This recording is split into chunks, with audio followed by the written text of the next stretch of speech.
Railway track पे बड़े बड़े लोहों का मिलना, ट्रेन पलटाने की साजिश। कानपुर, शामली, बिहार, फर्रुखाबाद, महोबा, बलिया, ये ऐसे जगह जहां से ये खबरें आ चुकी हैं और फोटोज भी निकल के सामने आई हैं।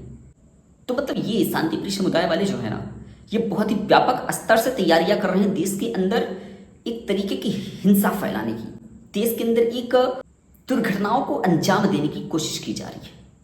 सरकार को इन सब पे बहुत सख्त एक्शन लेने की जरूरत है। सख्त एक्शन लेने की नहीं, बल्कि हर एक ऐसे दरिंदे को, हर एक ऐसे जिहादी को चिन्हित करके चौराहे पे खड़ा करके इसको गोली मार देनी चाहिए।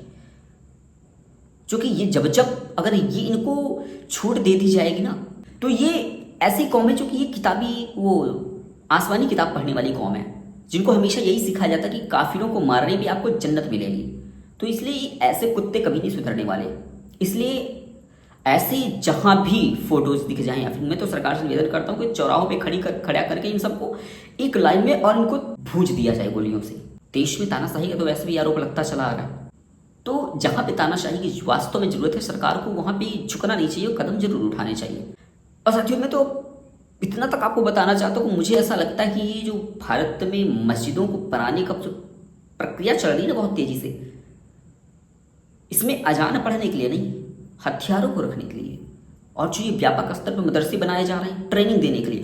और इन लोगों ने वक्फ बोर्ड बनाया ही इसलिए है कि देश पे कब्जा कर सके, देश की जमीनों पे कब्जा कर सकें और बच्चे बढ़ाना, ये इनका एक रणनीति है।